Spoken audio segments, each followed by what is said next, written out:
Hello students, आज का हमारा टॉपिक होगा इलेक्ट्रिक फ्लक्स। इलेक्ट्रिक फ्लक्स जो होता है, इसी तरह मैग्नेटिक फ्लक्स होता है। तो इलेक्ट्रिक फ्लक्स के बारे में डिस्कस करते हैं। कल हमने एरिया वेक्टर करवा दिया था और सॉलिड एंगल, दोनों का इसमें यूज होना है। सॉलिड एंगल का टिपिकल प्रॉब्लम्स में होगा, लेकिन एरिया वेक्टर का तो इसमें होना ही है। उसके लिए इलेक्ट्रिक फ्लक्स की डेफिनेशन लिखेंगे पहले, फिर उसको हम समझाएंगे। Electric flux, electric flux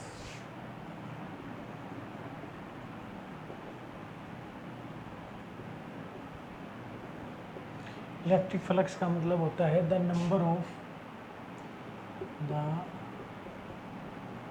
total number of electric lines of force, electric lines of force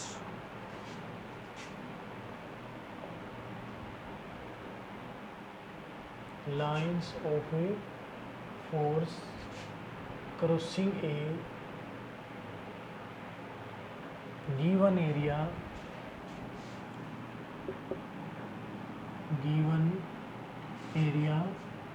normally,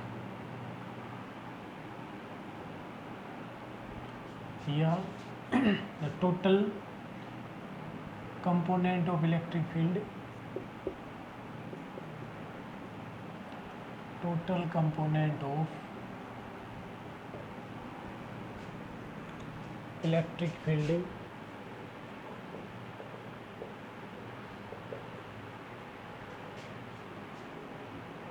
normal to given area, जो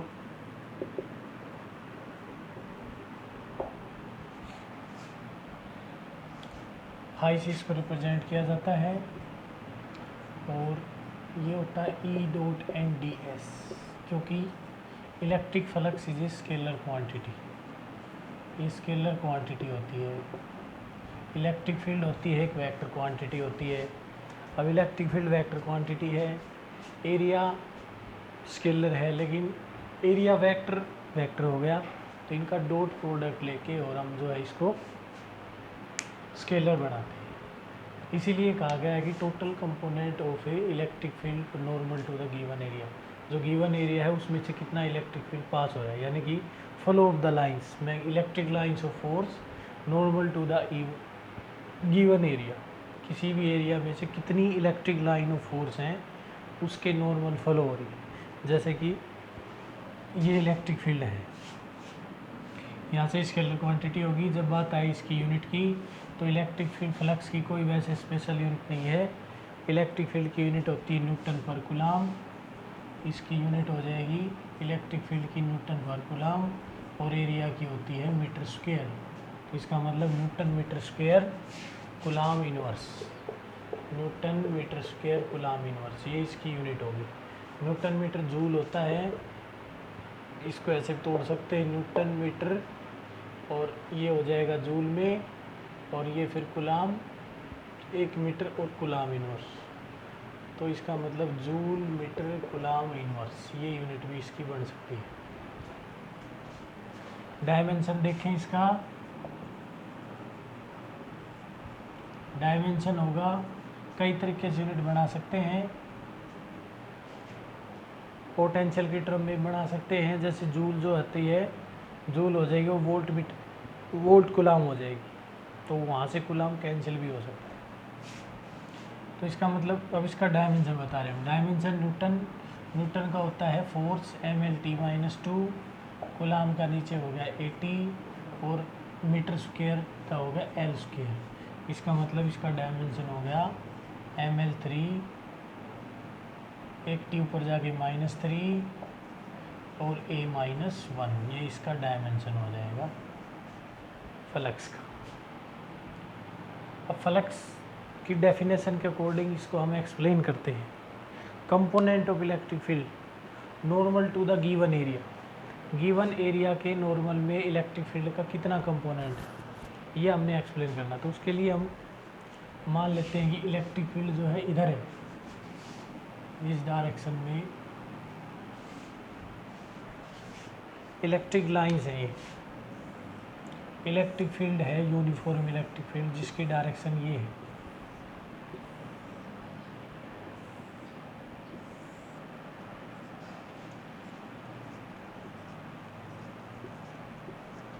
total number of electric lines of force crossing A given area normally या component of electric field. अब electric field की direction ये है, इस direction में हम अगर कोई एरिया सेलेक्ट करें, जैसे कि ये एरिया सेलेक्ट कर लिया हमने ऐसे,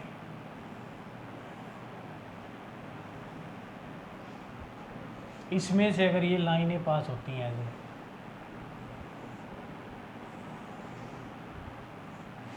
तो ये जो एरिया है ये नॉर्मल है, इसके फील्ड की डायरेक्शन में है, तो सारी लाइनें जो हैं इसमें से पास होंगी। इसका एरिया वेक्टर जो है नॉर्मल इसकी तरफ ही होगा।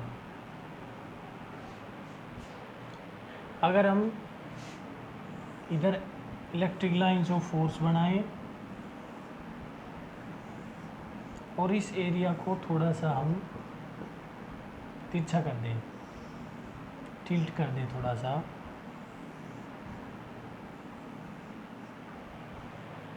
जैसे कि ये सीधा है, इसको थोड़ा सा हमने तिरछा कर दिया ऐसे,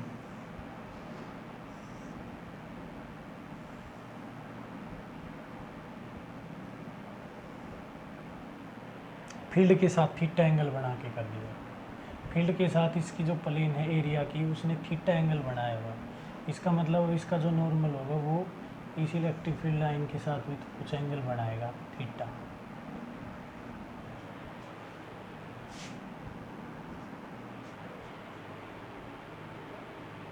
इसने यहाँ थीटा एंगल बनाया था, ये इसके साथ नॉर्मल है, तो ये एंगल बढ़ जाएगा 90 माइनस थीटा। मतलब ये एरिया जो है नॉर्मल ने इसके साथ कुछ एंगल बनाए, हम नॉर्मल का एंगल थीटा मान लेते हैं, ये तो समझाने के लिए था यहाँ पे।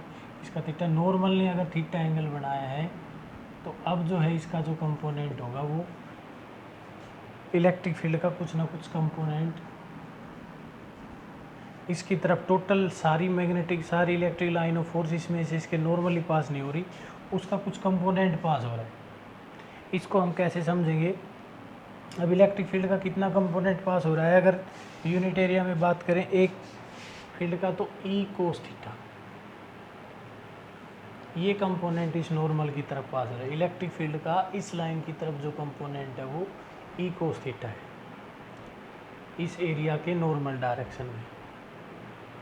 और गिवन एरिया कितना है, डी एस है, ए है, एस है, जो भी है उसके साथ टोटल इसको गुणा कर देंगे, तो ये total component of electric field passing through the area हो जाएगा, यानी कि हमारे पास अब इलेक्ट्रिक फ्लक्स हो जाएगा E D S cos theta,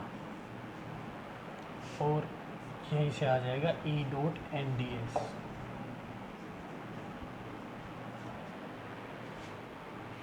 ये इलेक्ट्रिक फील्ड का कंपोनेंट अलोंग नॉर्मल, टोटल देखना है तो उस एरिया से गुणा करो, तो इसीलिए नॉर्मल की तरफ, यानी कि इसका जो नॉर्मल वेक्टर है एरिया वेक्टर है, एरिया वेक्टर की डायरेक्शन की तरफ फील्ड का कितना कंपोनेंट पास है। अब ये थीटा, अगर ये फील्ड बिल्कुल नॉर्मल आ जाता है ऐसे, तो लाइनें नॉर्मल की तरफ जीरो एंगल बना रही है, और अगर ये ऐसे हो जाता है तो अब ये थीटा जो है वो 90 डिग्री हो जाएगा।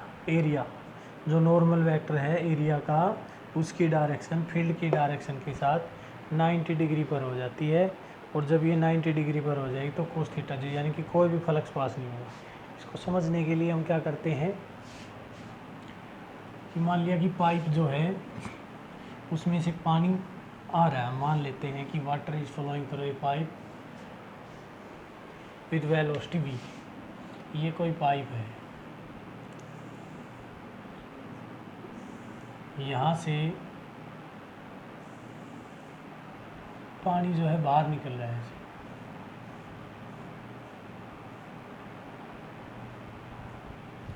और उस पानी को हमने यहाँ पर एक होल लगा के, होल क्रिएट करके या कोई ढक्कन लगाकर इसके आगे हमने उसको एक बाल्टी में इकट्ठा करना है नीचे टैंक में। इसके आगे। तो अगर ये जो होल है, ये होल बिल्कुल सारा इसके नॉर्मल, इसके बिल्कुल पैरेलल है, जो पाइप का होल है उसके बिल्कुल सामने, जो पाइप का जो फेस है बिल्कुल अगर उसके सामने हो जाएगा तो इसकी वेलोसिटी की डायरेक्शन में, वाटर की वेलोसिटी की डायरेक्शन में और इसके नॉर्मल के अंदर, मतलब एरिया के नॉर्मल के बीच में जो एंगल है 0 डिग्री हो जाएगा। यानी कि सारे के सारा पानी जो है इसके अंदर आएगा, सारे का सारा पानी इसके अंदर आएगा। तो इस समय फ्लक्स मैक्सिमम हो जाएगा। Flow of field, flow of electric line of force given area normally. अब सारी जो लाइनें हैं, सारी जो वाटर ड्रॉपलेट्स हैं या जो लेयर्स हैं वाटर की जो इसमें से निकल रही है, वेलोसिटी पानी की जो है वो सारी परपेंडिकुलर है, इस एरिया के परपेंडिकुलर है, यानी कि एरिया के नॉर्मल है। मतलब इसमें ये कंडीशन होगी, पानी इधर जा रहा है तो ये नॉर्मल हो गया। अगर हम इसको थोड़ा तिरछा कर देते हैं, अब सारी की सारी बूंदें जो हैं इसके ऊपर नहीं गिरेंगी। अगर हमने इसको ऐसे करने की बजाय इस होल को थोड़ा सा ऐसे कर दिया, तिरछा कर दिया है, अब इलेक्ट्रिक लाइन ऑफ फोर्स जो है, यानी कि वेलोसिटी तो थी फील्ड की, जो फ्लक्स थी, मतलब जो ये वेलोसिटी थी वाटर की, वो तो अपनी डायरेक्शन में रहेगी। लेकिन अब इस एरिया जो है सारी की सारी पानी, सारे जो पानी का जो फ्लो है वो बिल्कुल इसके नॉर्मल नहीं होगा, वो इससे कुछ टकरा के कुछ कंपोनेंट जो है पानी का इसमें अंदर नहीं आएगा। यानी कि सारा पानी जो है, जितना इस यहाँ से पाइप से जितना पानी निकल रहा हुआ था, बाहर निकल रहा था, वो पानी सारा जो है इस होल के अंदर नहीं आएगा, वो कुछ ना कुछ हिस्सा उसका आगे चला जाएगा। यानी कि सिर्फ कितना कंपोनेंट आएगा, अब इसका नॉर्मल देखें तो इसका नॉर्मल अब इसका थोड़ा सा इधर हो जाए, इधर हो गया इसका नॉर्मल।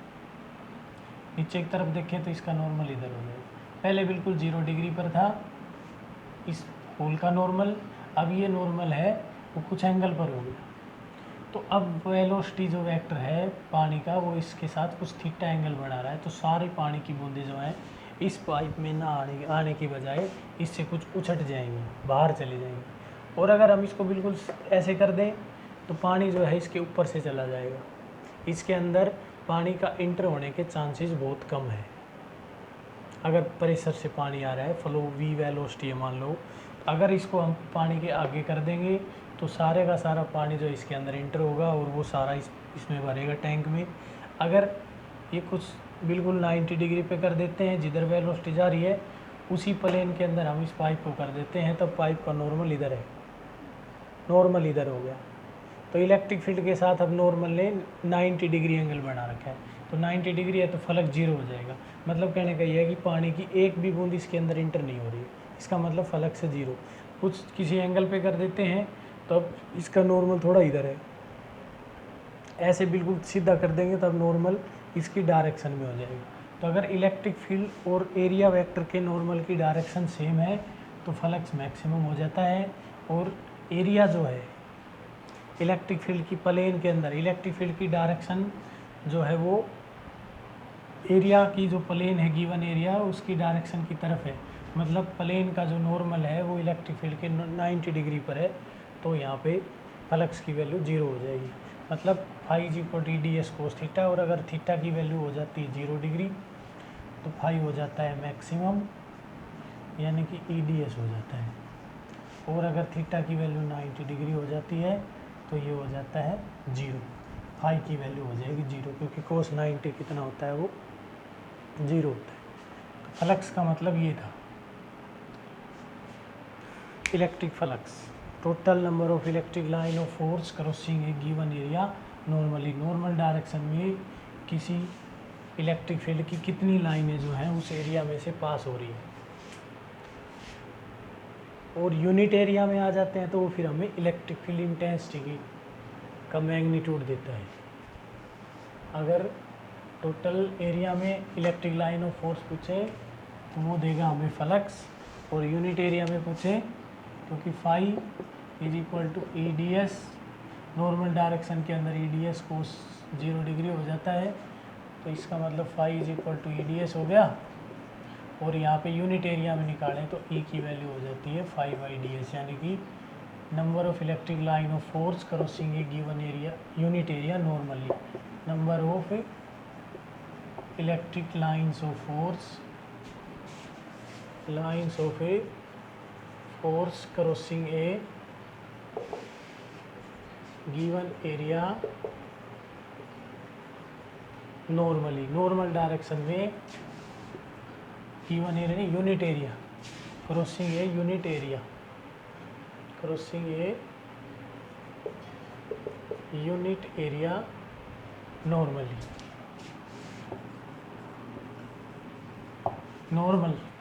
नॉर्मल डायरेक्शन में कितनी लाइनें क्रॉस करती हैं वही होती है इलेक्ट्रिक फील्ड इंटेंसिटी। अब इस फ्लक्स की एक्सप्रेशन का यूज होना है किसमें, गोज थ्योरम के अंदर। गोज थ्योरम जो होती है वो चार्ज डिस्ट्रीब्यूशन से या गिवन चार्ज से किसी भी पॉइंट के ऊपर इलेक्ट्रिक फील्ड निकालने के काम आती है, goes theorem.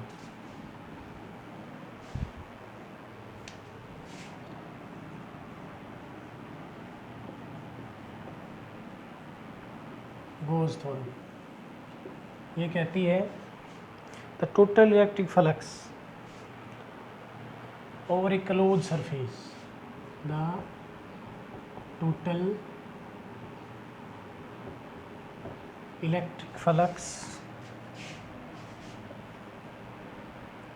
electric flux of a closed surface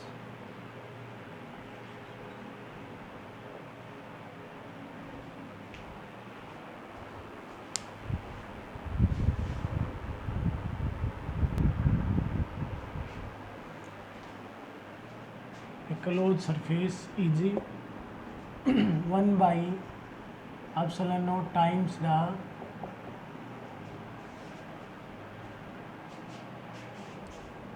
total charge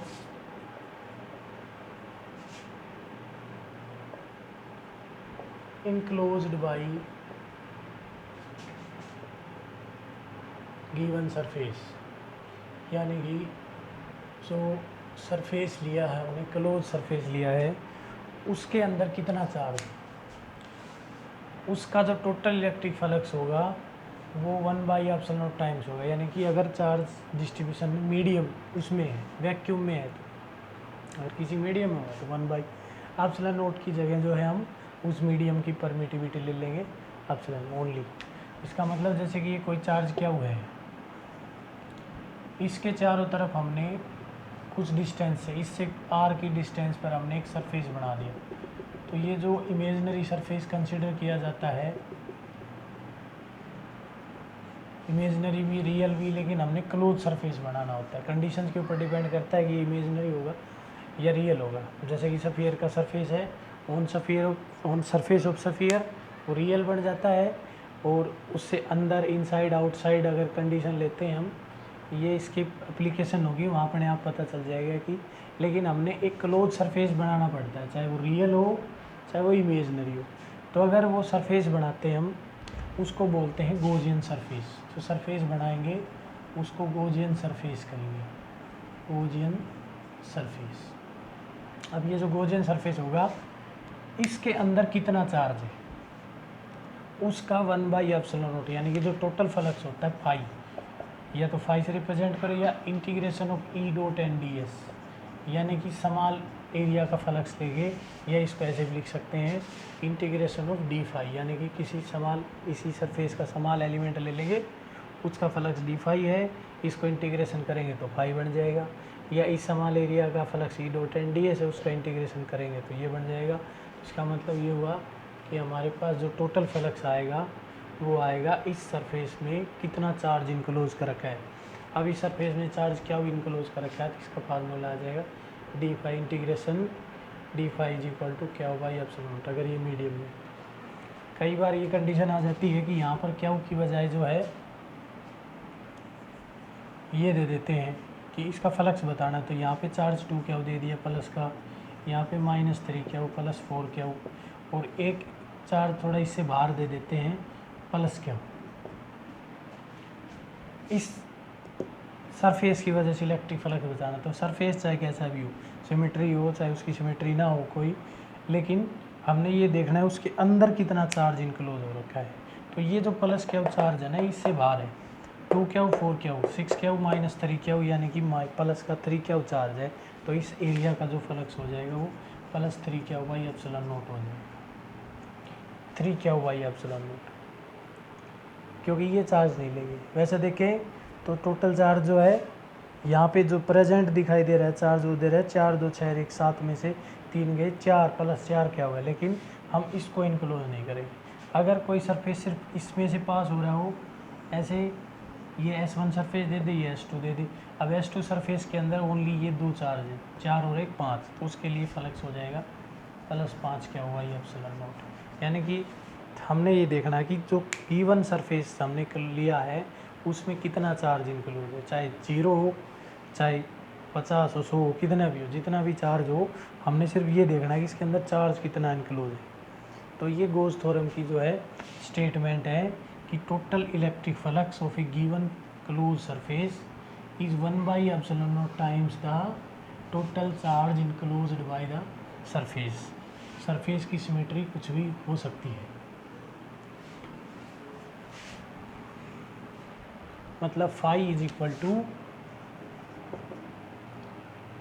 क्या बाई एप्सिलॉन नॉट, या डी फाई का integration is equal to q by epsilon naught, और ये भी लिख सकते हैं कि E dot N D s is equal to q by epsilon naught, where q is the charge enclosed by the surface, where q है charge enclose by the surface.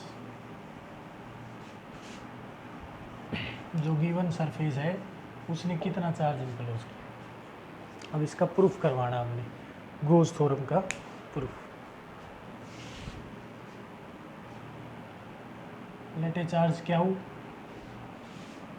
At origin, मान लिया किसी पॉइंट के ऊपर या origin के ऊपर हमने ले लिया, लेट चार्ज क्या हो इज प्लेस्ड एट ओरिजिन, ये ओरिजिन के ऊपर प्लेस है, और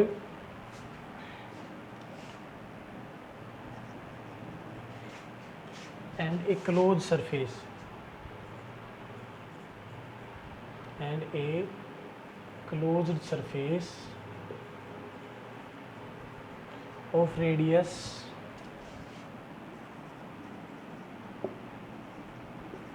r passing through P,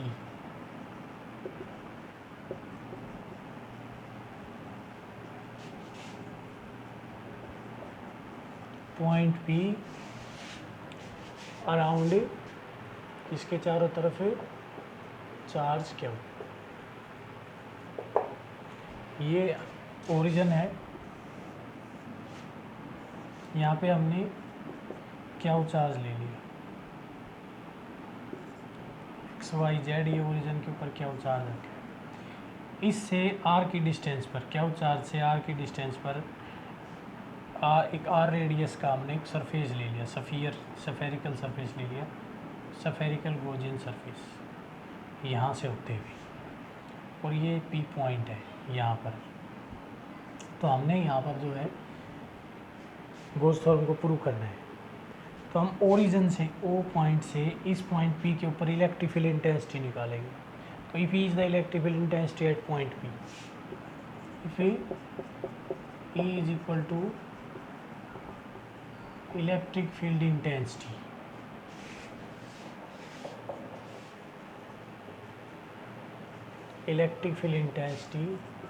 eight P, then इस पॉइंट P के ऊपर इलेक्ट्रिक फील्ड इंटेंसिटी E है, तो E की वैल्यू होती है R की डिस्टेंस पर, ये पॉइंट है R ये डिस्टेंस है, तो ये सारा सरफेस इसमें से पास है, तो E की वैल्यू आ जाएगी हमारे पास क्या हुआ upon 4 pi epsilon not R, ये हो जाएगा इक्वेशन 1 वैक्यूम के लिए है। अब हम P के ऊपर कोई समान सरफेस एलिमेंट मानेंगे जिसका एरिया मान लेंगे ds, ठीक है। If ds is equal to, if ds is equal to surface area of a small element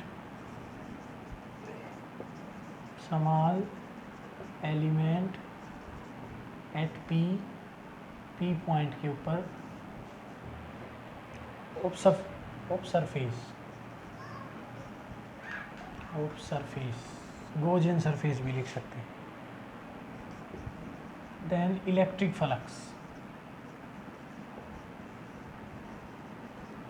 flux of given surface element, ये जो सरफेस एलिमेंट है, सरफेस एलिमेंट का इलेक्ट्रिक फ्लक्स कितना होगा। अब इलेक्ट्रिक फील्ड इंटेंसिटी क्योंकि चार्ज पॉजिटिव क्या होता तो इसकी आउटवर्ड इलेक्ट्रिक फील्ड नॉर्मल हो गया, इक्वी डिस्टेंस है, इक्वी पोटेंशियल सरफेस हो गए नॉर्मल। और यहाँ जो है इस सरफेस जो ds एरिया लिया था उसका नॉर्मल इधर हो गया, तो स्मॉल इलेक्ट्रिक फ्लक्स जो है कितना हो जाएगा, d phi is equal to electric field की वैल्यू ई टी और E dot N D S.